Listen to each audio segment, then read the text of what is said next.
networker is like a great interviewer. I'm huge on authenticity, guys.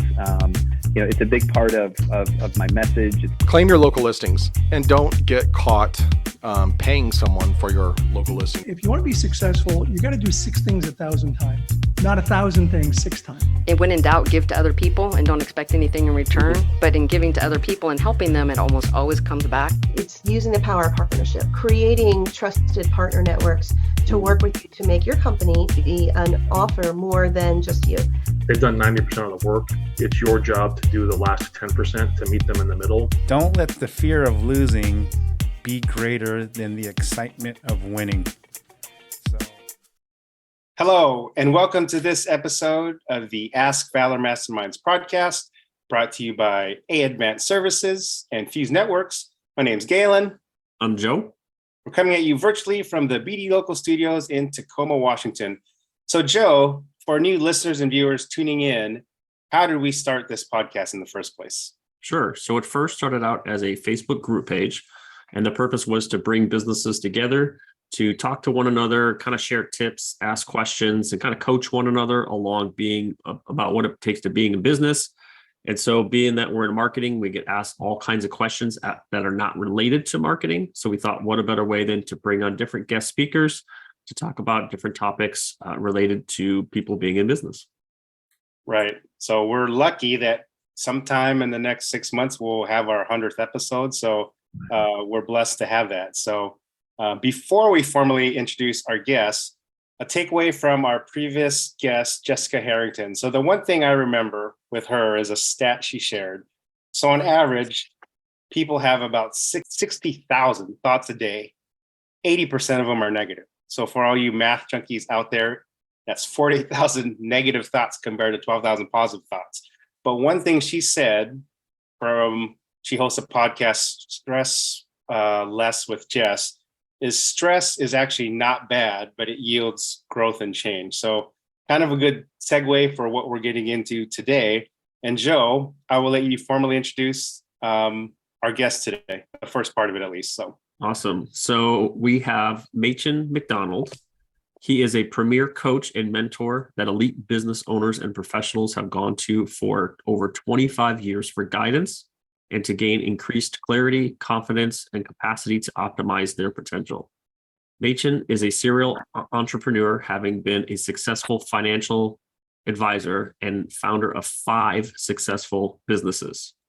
He's written 5 books on business success and peak performance. He presents regularly live and virtually.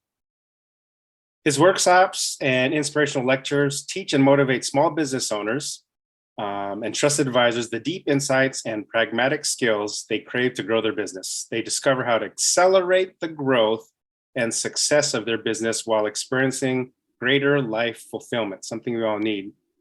The through line in his Socratic guidance is the belief there's always an untapped collective wisdom that exists when he connects with his clients that reveal how to perform better, faster, and in a more joyful way. He founded the Pro Brilliance Leadership Institute in 2004 and is an award-winning strategic growth coach and #1 best-selling author. Everyone, please welcome Machen. Hey, guys. All right.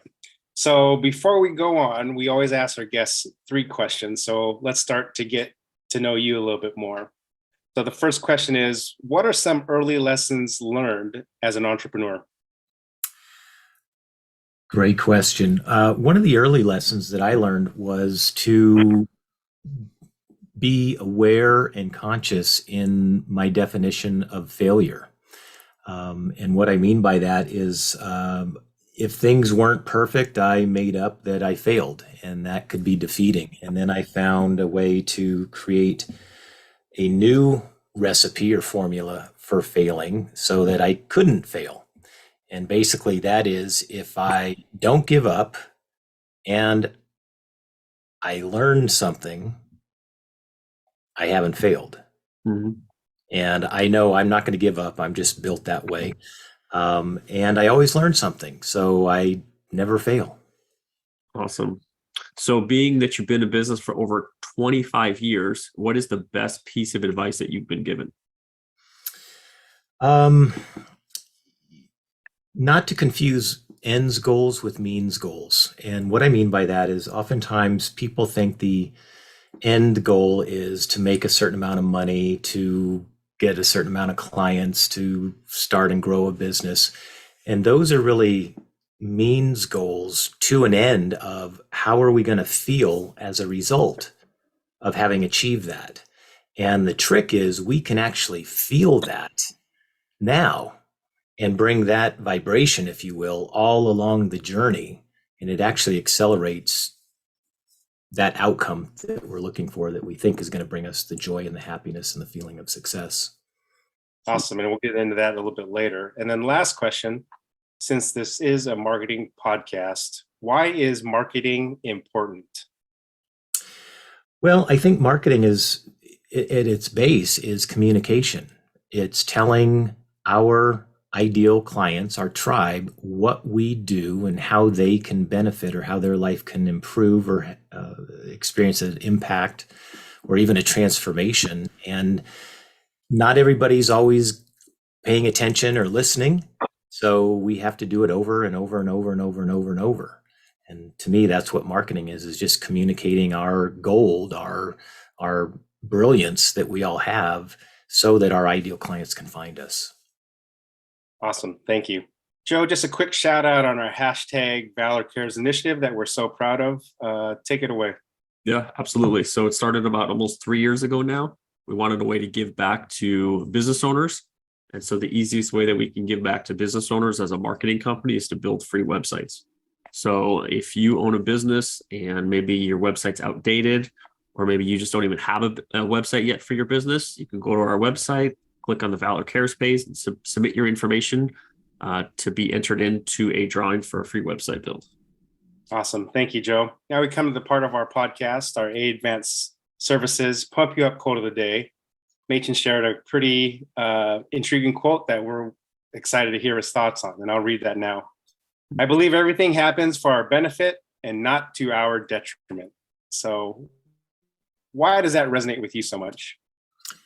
Well, I'm a big student of the Stoics, and there's a Latin phrase that goes amor fati, which means love your fate, right? We get this one life, at least that we're consciously aware of.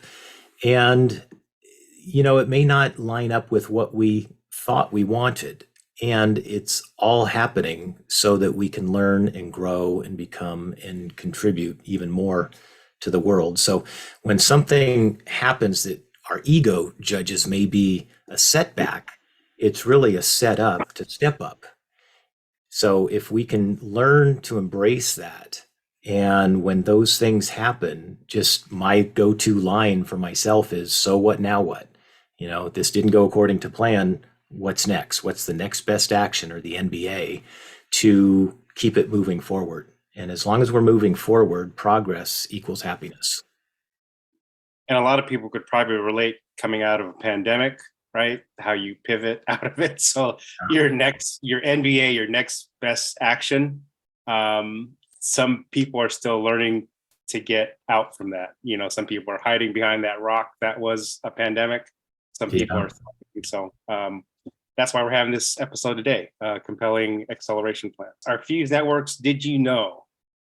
Joe, get us started, please. Sure. All organizations need to take ransomware seriously. If you need a statistic to prove that ransomware is on the rise, consider the fact that it has grown by 13% over the past few years, and that there are 1.7 million attacks, an average of 19 per second happening every day. Ransomware is remarkably effective, so this should come as no surprise. In 2022, approximately 20% of breaches could be attributed to a ransomware attack. No matter how you look at it, this number is sizable and of some concern. You should be prepared to handle your ransomware attacks against your business, and so should your employees. Contact Fuse Networks for your free assessment. Now for the did you know, there's a couple myths that Machen shared that we want to get into. In order to get ahead, you have to grind. So I almost hear my parents telling me as an elementary school kid, like, do your homework, study hard, work hard, and good things will happen. But this is a myth. and I'll tell my parents maybe to listen to this episode, but tell me why this is a myth.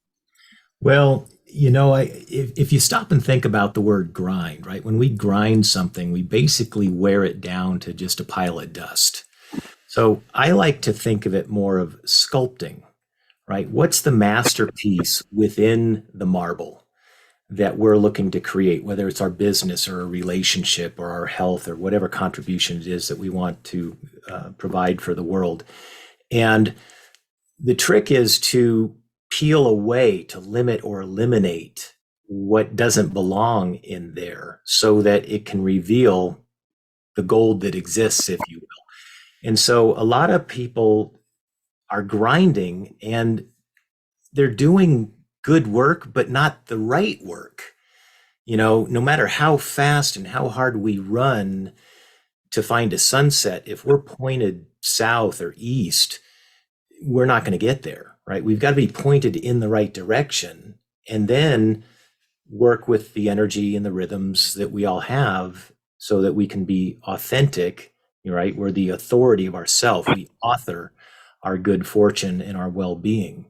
And so if we have a clear picture, clear vision of where we're headed, then we get certain impulses. We have certain awarenesses around what to do and what not to do. And a lot of times I find a lot of clients that come to me is they haven't found their way to really going inside and listening to their inner wisdom. They're kind of getting tugged by this electronic chain that's out there with everybody talking about how hard you have to grind and you got to be up at 4:30 in the morning before everybody else and you got to sacrifice. Well, I can tell you, there's no success in business that makes up for failure at home or failure with our health.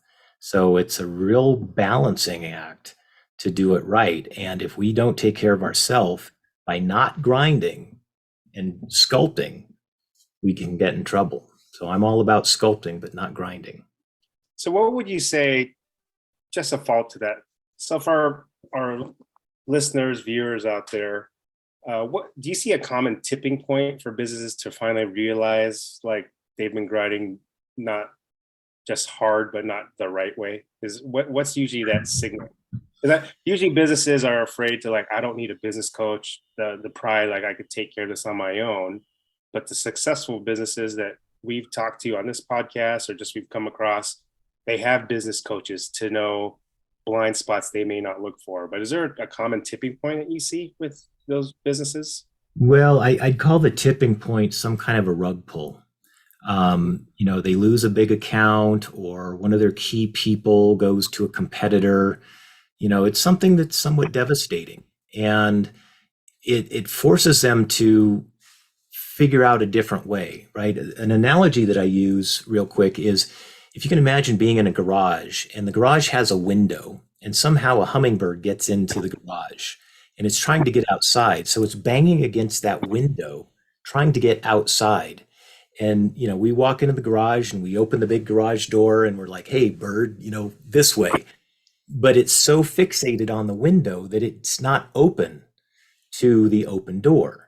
So sometimes we have to put some kind of a cover, like a piece of cardboard over the outside of that window so that the bird can't see that old route anymore. Mm-hmm. It starts to look around, but it wasn't open to looking around until that other option was blocked. And so that's what we help people with is really recognizing okay, again, this happened for your benefit, not to your detriment. Now, let's look at what the other options are and let's do it based upon what your strengths are so that you can lead with your strengths, manage the weaknesses, and avoid potential points of failure. And often that takes less energy than the constant grind of going in the wrong direction. Yeah, the visual I put for this graphic is the mortar and pestle. And you said because when I think of grind, I'm grinding spices, I'm pulverizing them to dust. Yeah. But sculpting is different where take what you need and you don't have to exert so much energy. So yeah, our next one, all energy. So this is a favorite one we've heard. I alluded this a little bit, but hard work pays off. So talk to us about that one, please. maybe this is just because I've been in business for years and have bumped my head up against a lot of stuff, but I'm at a stage, and a lot of my clients are at a stage where there is a path of least resistance, right? There are clues that success leaves, and the hard work. I'm not about, getting in the shape that we need to, and tightening the belt and doing what has to be done. There are certain things that maybe are not pleasing experiences that have to be done, but there's also, there's a saying by David Allen, who wrote Getting Things Done, great book for anybody who wants to be better at getting things done and time management. He says it's through the mundane that we achieve the sublime. And so, the thriving business that we want, the awesome lifestyle that we're looking for, often comes through routine of the mundane. And some people mistake that as hard work because they're doing the things that aren't getting results. So we have to always be looking and inspecting what we expect through our activities and our routines. So let's get into it a little bit more. How to create a compelling acceleration plan. Before we go on, so acceleration plan, our people hear that and they think different things. Could you give a quick and simple definition for what you mean by an acceleration plan? Well, sure. You ask any millionaire, right, how long it took them to reach $1 million, and you're going to get a fairly large number. And what you can take all their money away, right? The business could fail for whatever reason, and they'll find their way back to $1 million in about 1/10 of the time that it took them to make the first $1 million. Right? So there's, again, success leaves clues. There's ways to accelerate the success. And there's 5 key questions that we help business owners answer that create that compelling, attractive plan. So why is it then, let me ask you a question then, because that caught my attention. How is it they get back to that $1 million in just 1/10 of the time? Is it like a mindset? I've already done it, now I can get back to it? Yeah, a lot of it's kind of the old 4-minute mile myth. Somebody had to break it in order to recognize that it can be done. And a lot of times, personally speaking, if we don't do it ourselves, it's tough to see how it's done. Once we break through that barrier, then it's like, oh, I can do this. And we, again, if we're paying attention, we know what worked, and we know what needs work, and we're constantly calibrating. So I'm all about celebrating and calibrating, celebrating and calibrating. And so, when it takes that short period of time, to your point, Joe, it is mindset. I'd say actually about 99% of the success or failure of any small business is the mindset of the business owner, hands down. So are there particular steps you like to coach people on how to create an acceleration plan? Or are there, for our audience, here are 3 things that you can do right now? Yeah, I'm going to give you 5, and they're real quick. They're 5 key questions that you have to have the answers to. The first question is, where are we headed over the next 3 to 5 years, and what do we want it to look like? And you can do this as vivid as you want or as cryptic as you want. It's something that's going to speak to you so that when you see it and read it every morning, that it lights you up. It inspires you, it tunes you in and turns you on to be your best. There's a great book called Vivid Vision by Cameron Herold, who talks about writing a pretty in-depth vision. I don't go quite that deep with my clients, but if you want to learn more about that, that's a great resource. So answer the question, where are we headed over the next 3-5 years, and what do we want it to look like? And keep in mind, there's 5 elements to that. You need to know what's the revenue you want to be generating by the 3-year mark or so. What is the business that you're really in, right? I work with a lot of financial advisors as an example. And I say, what business are you in? And they say, well, I'm a financial advisor, or I'm in the financial industry. And I'm like, nah, what business are you in? They're in the business of helping people achieve financial peace of mind or something to that effect. The next piece in the vision is you've got to know what your unique differentiator is, right? We're all different.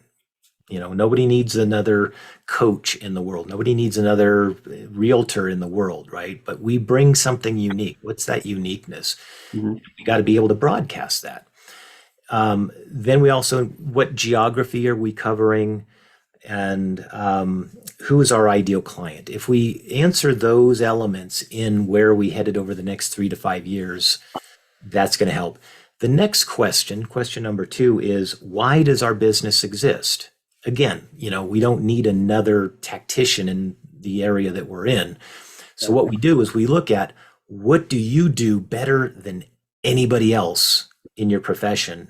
And then we couple that with what's the benefit, the impact, or even the transformation that your ideal clients experience as a result of you doing what you do better than anybody else, right? So we can then say we serve our ideal clients by doing blank so that they can blank, Mm-hmm. right? And that's, again, we can put that into our marketing and all of our messaging. I call it a compelling, attractive marketing position. And that's going to turn our light on for people to be attracted to us in our business. The third question answers the question of, the third question is, what do we want to achieve over the next 12 months? Or maybe it's a 6-month period or a 90-day period. But we want more of something or less of something. More money, more commission, more clients, more office space, more employees, or we want less chaos, less returns, less lawsuits, less something else. And so it's just a SMART goal: specific, measurable, actionable, relevant, and time bound. And pick about no more than 6 of those, because those are going to be the gauges on our dashboard that we're going to keep track of. And then the fourth question is how? How are we going to accomplish those, what we call focused intentional commitments, or those gauges? Mm-hmm. And that's, we're going to do it through marketing. We're going to do it through our website. We're going to do it through podcasts. We're going to do it through referrals. We're going to do it through joint ventures, whatever it might be. And then from there, we drop into who's going to do what by when. And then we create actual project plans with specific dates, and who's got what by when. And then that's what we hold our clients accountable to executing. Mm-hmm. Based on that. So we can get all of that actually into one page. And then the project plans are going to be separate, but you can have one page that you look at every single morning and just associate and feel the goodness. We call it visceralization, meaning see your future, but feel it in your bones. And that'll raise your vibration to, again, having different impulses throughout the day and making different choices that will get you there quicker rather than later. So for businesses that have like multiple aspects, like for example, there's a lot of service companies we work with that have people in the field, and then there's CSRs on the phone or something. When you do this exercise, do you silo it, like the in-house team does this and then the field team will do it separately and then bring it all together for all the major stakeholders? Or is this organization-wide? How does this roll out or execute this kind of document or this plan? Yeah, it's overall as a company, right? So everybody can see what the alignment is. And then we baptize everybody as a guardian of that plan. Now, different divisions, front of the house, back of the house, outside, inside, all of that, they actually may create their own mini business acceleration plan that lines up and supports the main plan. One thing I want to touch bases on, you said the last one was, how are we going to accomplish the focus intentions? So you had mentioned who will do what and by when. What you're meaning is, are you getting people to buy in so that everyone has the same vision for the company? Well, it's all about alignment, right? If I go into an organization and I ask people, what's the vision? What are you guys trying to accomplish? And I ask 10 people, I usually get about 20 different answers. Mm-hmm. That's a waste of time. That's a waste of energy and a waste of money. So if we can all chip in, then we all buy in to where we're headed, and we know what it's going to look like when we get there. And then when something comes up, a distraction, an interruption, maybe an opportunity, we can all look at each other and say, is this in alignment with the plan? Because most people, unfortunately, if they do a plan, they don't stick to the plan because they go to whatever's most recent or has the most emotional content embedded with it, i.e. urgency. And they let that run the day to day. And that's the wrong way to do it, right? We've got to have a clear plan and stick to the plan. We have to be adaptive, right? We have to be flexible, but we also have to be intelligent. Okay. What about passion? Is part of what you do coaching, I guess, all employees to have the same passion as like a business owner? Yes, to a degree, right? And here's the difference. Here's the distinction. There's a book, most people have heard of it. It's called Men Are From Mars, Women Are From Venus. And the purpose is that we're wired a bit differently. Well, I think there's also different wiring or DNA for a business owner versus an employee. Yep. Right. And we're not going to inject different DNA into an employee, right? They're not carrying the same awareness that the owner is, but we can create the micro elements to it, right? And we do that by finding out three things. What are the experiences that you want in your life professionally and personally? How do you want to grow? And how do you want to contribute? And what do you want to contribute?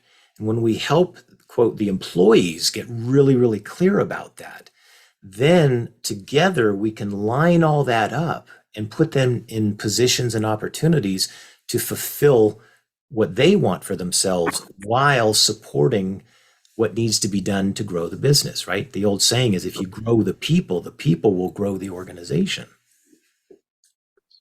And that turns on the passion, because the passion is just, what excites us, what lights us up. And if we can find out what that is and have it experienced at work, which is where most people spend the majority of their time, how cool is that? Yeah. So of the 5 questions that the business owner should look at every day, what's your favorite one and why? For me, it's the why, right? It's like, why am I on this big blue marble? We're all different. I wasn't, one of those kids that at 3 years old I could play Beethoven, so I knew, I knew that wasn't it. But for, if you're not that protege or that, special person, most people kind of wait for the heavens to part and infuse them with a why or with a mission or a purpose. Mm-hmm. And it doesn't necessarily work that way. We create our mission, we create our purpose, but we got to pay attention to what got us here. And oftentimes it's where we're most wounded, we're most accomplished. And then we can bring that accomplishment, that blessing to the world to help other people that might have something similar. And that's where the alignment comes in. Do you find it different for companies? I would think, when I think acceleration plan, and based on other podcast episodes we've had, some businesses want to grow because they want to sell it off. Some businesses want to grow inherently to, make their legacy a little bit stronger. Do you find it different with those kind of businesses? Specifically, like some of the tech startups want to just grow, make them as attractive as they can for someone to purchase, let me cash out and go, compared to businesses that, I want to pass on to my kids and my grandkids and that kind of thing. Yeah, we see both that and beyond. Personally speaking, and I'll say it this way, I really look more for the heart of a business, and it is typically going to be something that's going to get passed on to family, or maybe it's passed on to another family, right? But that wants to carry that contribution and that heart. If somebody's just in it for the quick turnaround and the big payday, there's nothing wrong with that. That's just not my energy at this stage of my life and my career. There was a period of time when, we all have these different kind of archetypes in business. You start out and maybe it's more kind of warrior energy, and then as we move and grow, it becomes maybe more of a sovereign energy. And I find for myself, it's more of the sovereign energy, sometimes, warrior king energy. But most of the people that find me and that are referred to me and have good results with the type of coaching that we do are more of that sovereign energy, right? They're successful, but they're looking to get to another level, and they know that that's going to take some energy, and maybe they've lost their mojo because they've been camping out on a nice plateau of success, and they need to reactivate that. So that's kind of where we help people mostly. So for those businesses that want to connect with you, what's the best way to connect with you? Either hitting our website, calling, or LinkedIn. We do quite a bit of activity on LinkedIn. And so, any of it, any and all of it, we make it easy for people to find us. And then lastly, of the books that you've written, which is your favorite book and why? You know what? My favorite book is something that I recently created. And by the way, I just finished another book, which is about 4 different, it's a story actually versus just kind of subject matter expertise. That'll probably be my favorite, but for right now, my favorite is something that I've created. It's called a pod journal, which stands for plan, organize, and diarize. And within the journal, it actually has tools and templates to create the business acceleration plan, tools to create an ideal work week, identify who your ideal client is, how to build and structure AM routines and evening routines to bring out your best. And then it has ways to actually journal as a business owner so that you can look back on your day and your week, your month, and recognize that you are making progress. And there's different trackers in there as well. Since you mentioned it, that's upcoming. Can you share with us what the title of the new book will be? We don't have a title yet, but there is an acronym. The acronym is RACE, RACE. So it's 4 business principles that will be shared. The first is respond with all of your ability. That's the R. The A is accountability wins the day. The C is creation over reaction. And the E is excavate for the truth. And so we find that if people respond with all of their ability and don't make up excuses, and that they are accountable to themselves and others, and that they come from a place of creation rather than reaction or victim, and that if they excavate for the truth, in other words, if they share the truth and seek the truth in their communication, life and business gets really good. And when you stray away from that, that's usually where the problems are. Awesome.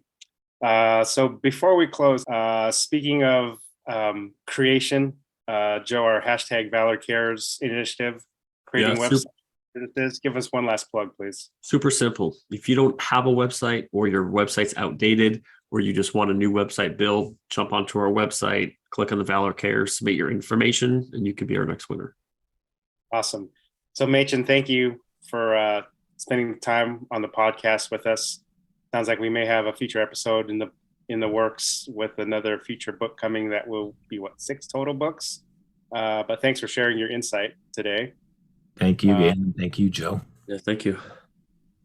So on behalf of our sponsors, Advanced Services and Fuse Networks, my name's Galen. I'm Joe. Coming at you virtually from the BD local studios in Tacoma, Washington.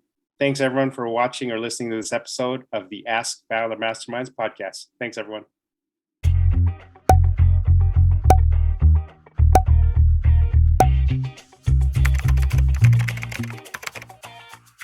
A good networker is like a great interviewer. I'm huge on authenticity, guys.